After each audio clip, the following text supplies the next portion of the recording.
Search and rescue is supposed to bring people home. That's the job. Someone goes missing in the wilderness and we find them. We bring them back to their families. We save lives. But sometimes we find things that don't make sense. People in places they couldn't have reached. Bodies with no explanation. Survivors who remember things that never happened. And sometimes we find nothing at all. Just empty woods and unanswered questions. Tonight, I have 3 true stories from search and rescue workers who discovered that some people don't want to be found, and some places don't want to give them back. We found stairs in the middle of the forest. No house, no foundation, just a staircase leading up to nothing. And that wasn't even the strange part. My name's Ryan. I've been working search and rescue in the Pacific Northwest for almost 12 years now. Washington State mostly. Olympic National Forest and the areas around it. I've seen a lot of things in those woods, things I can explain and things I can't. But the stairs, that's the one that stayed with me. It was October 2019. We got a call about a missing hiker. College kid named Trevor, 22 years old. He'd gone out for a solo day hike on a marked trail and never came back to his car. Standard missing person case. Happens more than you'd think. We assembled a team and headed out at first light. 6 of us, plus 2 dogs. The plan was to sweep the trail and the surrounding area, check the common spots where hikers get lost or injured. By noon, we'd found nothing. No signs of Trevor, no footprints off the trail, no disturbed vegetation. It was like he'd just vanished. That's when one of the dogs started acting strange. His name was Baxter, a German shepherd who'd been doing this work for 7 years. Best tracking dog I'd ever worked with. Calm, focused, reliable. But now Baxter was whining, pulling back on his lead, refusing to move forward. His handler, a woman named Diane, said she'd never seen him act like this. Not once in 7 years. We were about 2 miles off the main trail at this point, deep in old-growth forest. The trees here were massive, blocking out most of the light. Everything was covered in moss. And that's when I saw it. A staircase.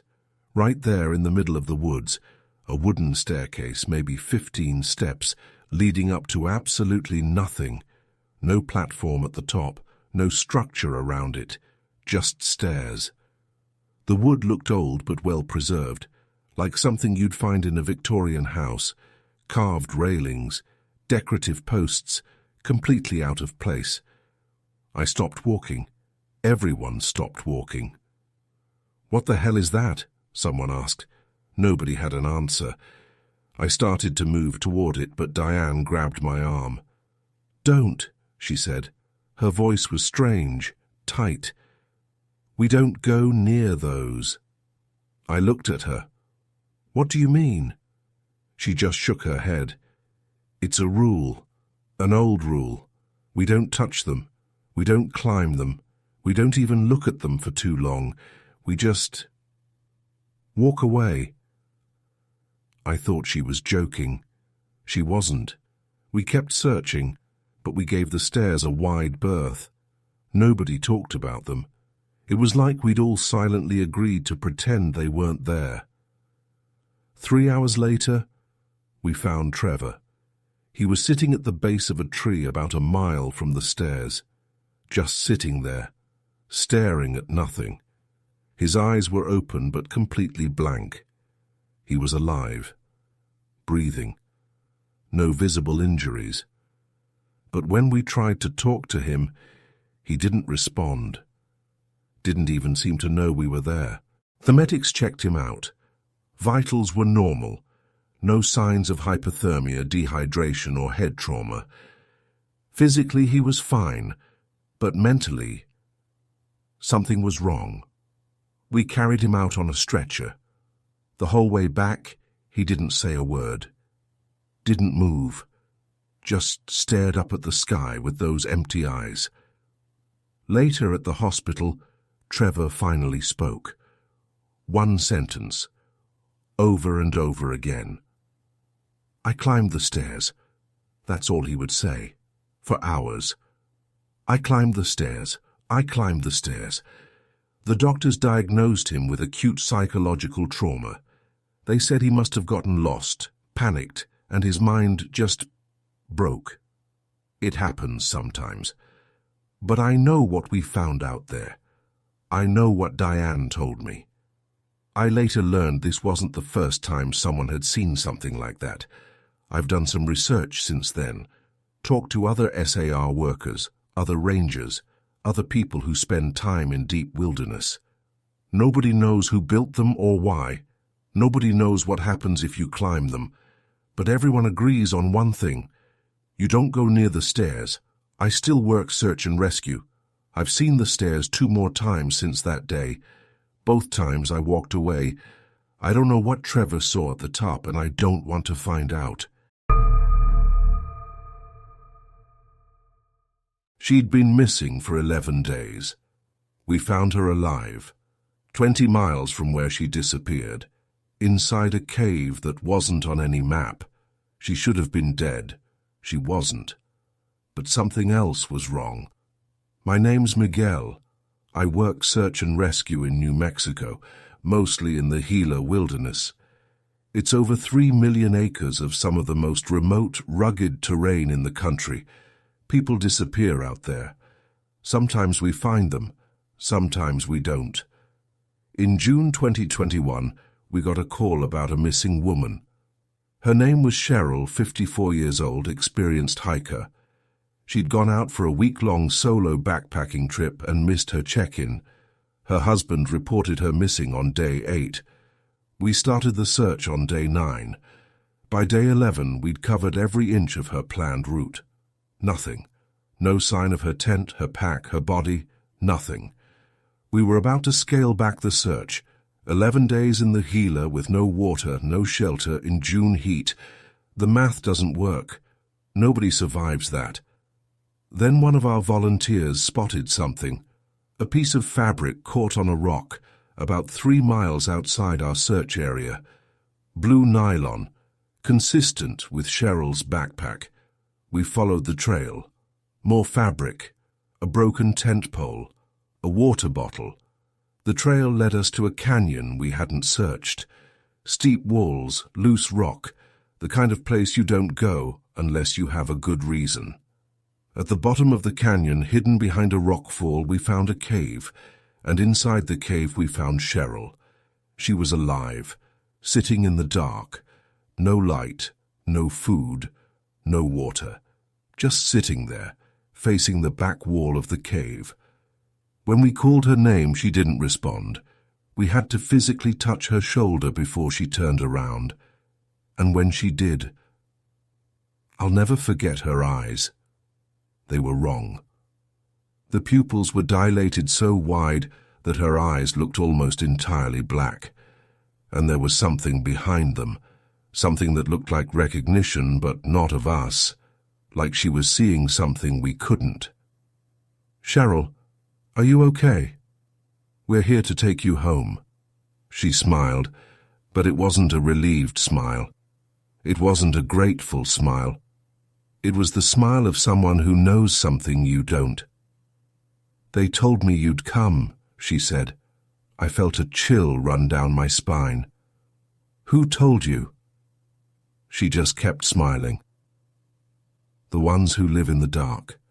We got her out of that cave as fast as we could, strapped her to a stretcher, carried her up the canyon, called for helicopter evacuation. The whole way out, she didn't stop talking. She said she'd been lost, fell down a slope, injured her ankle, couldn't find her way back to the trail. She wandered for days, getting more and more dehydrated, more and more desperate. Then she found the cave. She said she went inside to escape the sun. She said she crawled deeper and deeper looking for water, and then she found them. She wouldn't describe what they looked like. She just said they were old, older than the rocks, older than the mountains, and they'd been waiting. They gave her water, she said. They kept her alive. In exchange, she had to listen.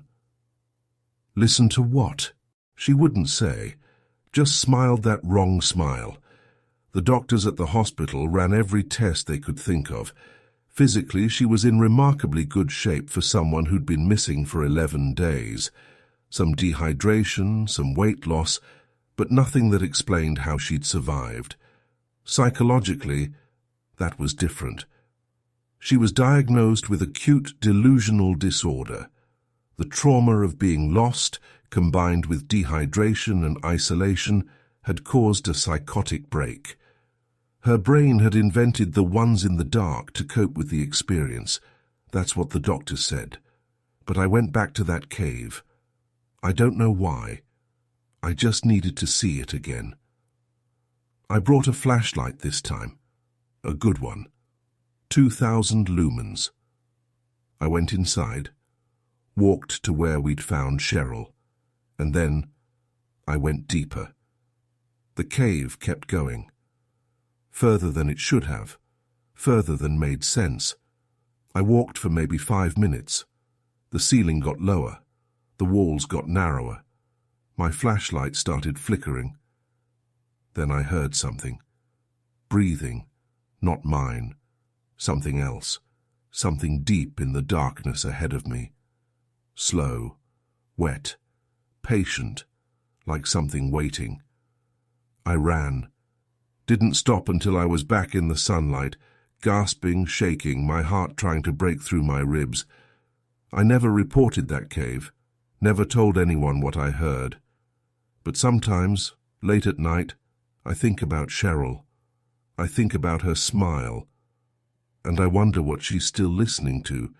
Sometimes when the house is quiet, I swear I can still hear breathing in the dark. We rescued a man who wasn't there.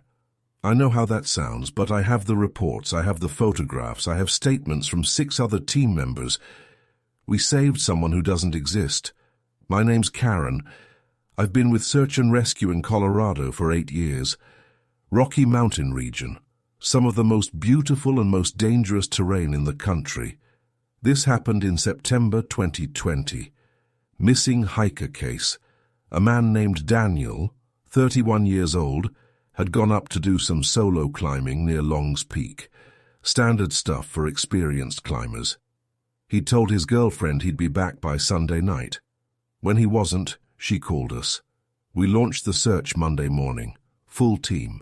12 people, 3 dogs, helicopter support. By Tuesday afternoon, we'd found Daniel's campsite. His tent was still set up. His gear was inside, but no sign of Daniel. We expanded the search, checked the climbing routes, checked the ravines, checked everywhere a body might fall or a person might shelter. Wednesday morning, we found him. He was about 2 miles from his campsite, at the bottom of a steep slope. Broken leg, possible spinal injury, severely hypothermic, but alive. And he wasn't alone. There was another man with him, lying right next to Daniel, arm draped over him like he'd been trying to keep him warm. We thought we'd stumbled onto 2 missing persons cases at once. It happens. Not often, but it happens. We called for immediate evacuation. 2 stretchers, 2 patients. The medics went to work on Daniel. I went to check on the second man. He was conscious, barely. His eyes were half open, looking up at me. "Help is here," I said. "What's your name?" He smiled, weak but genuine. "I knew you'd come," he whispered. "I've been keeping him warm, waiting for you." I felt tears in my eyes. This man had probably saved Daniel's life. In those temperatures, without body heat, Daniel would have died overnight. "You're a hero," I said. "What's your name?" We need to contact your family." He told me his name was Marcus. We loaded both men into the helicopter. 2 stretchers, 2 patients. I don't remember strapping him in. We flew them to the hospital in Boulder. Daniel survived, broken femur, 3 cracked vertebrae, severe frostbite, but he made it. Full recovery expected. Marcus. That's where it gets strange. When we got to the hospital, there was only 1 patient in the helicopter. Daniel. I was there. I saw Marcus. I talked to him. I watched them load him onto the stretcher. But the helicopter crew said there was only ever 1 patient. The hospital intake said the same thing. The official report lists 1 rescue, 1 patient, 1 survivor. I thought I was losing my mind. But then I talked to the other team members. 4 of them remembered Marcus. They remembered his face, his voice, the way he smiled when we found them. 2 of them had taken photographs at the scene. In the photos, Daniel is lying alone at the bottom of the slope. There's no one next to him, no arm draped over him, no second body, no Marcus. But 4 of us remember him. We can describe him in detail, same details. Brown hair, beard, mid-40s, blue jacket. None of us had ever seen him before. None of us had ever heard the name Marcus in connection with any missing person case. I pulled the records. No one named Marcus was reported missing in Colorado that year. No one matching his description. He doesn't exist. But we rescued him. I've run through every explanation I can think of. Shared hallucination, stress-induced false memory, some kind of mass hysteria. None of them make sense. You don't have 4 people independently remember the same non-existent person in the same detail. So here's what I think. And I know it sounds crazy. I think something was out there with Daniel. Something that kept him alive through those freezing nights. Something that waited with him until we arrived. And when we got there, it let us see it. It let us save it. And then it was gone. I don't know what Marcus was. I don't know where he came from or where he went. But I know he was real. As real as anything I've ever seen. And I know that without him, Daniel would have died alone on that mountain. So wherever Marcus is, whatever he is, and thank you,